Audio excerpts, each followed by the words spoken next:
বীজগুলো আমরা সৌদির থেকে, দুবাই থেকে, দেশের থেকে কিনে নিয়ে আসছি, কিন্তু সঠিকভাবে আমরা জানি না যে এটা কোন মাটিতে কোন বীজ লাগা যায়। এটা যদি সরকারি ভাবে যদি পদক্ষেপ নিয়ে যদি পরীক্ষা করে, মাটি পরীক্ষা করে যদি বীজটা যদি দিত, তাহলে কি আমরা লাভবান থাকতাম।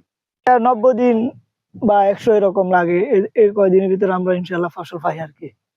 আমাদের প্রথমত যে চাষাবাদ করতে হয়, তার মধ্যে প্রথমত আমাদেরকে প্রথম হাল দিয়ে সার দেওয়া লাগে। সার দেওয়ার পর আমাদেরকে 15-20 দিন পর, আমরা প্যাকেট করার পর 15-20 দিন পর আবার রোপণ করা হয়।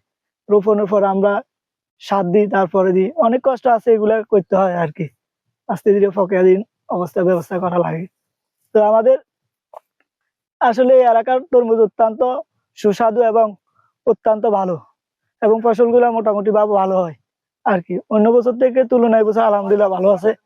আমাদের এবছর ফসল অত্যন্ত ভালো আছে, এবং কি যে প্রক্রিয়াধীন করতে হয়, সেই প্রক্রিয়াধীন সামনে ইনশাল্লাহ আমরা আরো ভালোভাবে করার জন্য চেষ্টা করতেছি, এবং যদি ভালো হয় তাহলে জাতি এবং কৃষকরা অনেক উন্নত হতে পারে।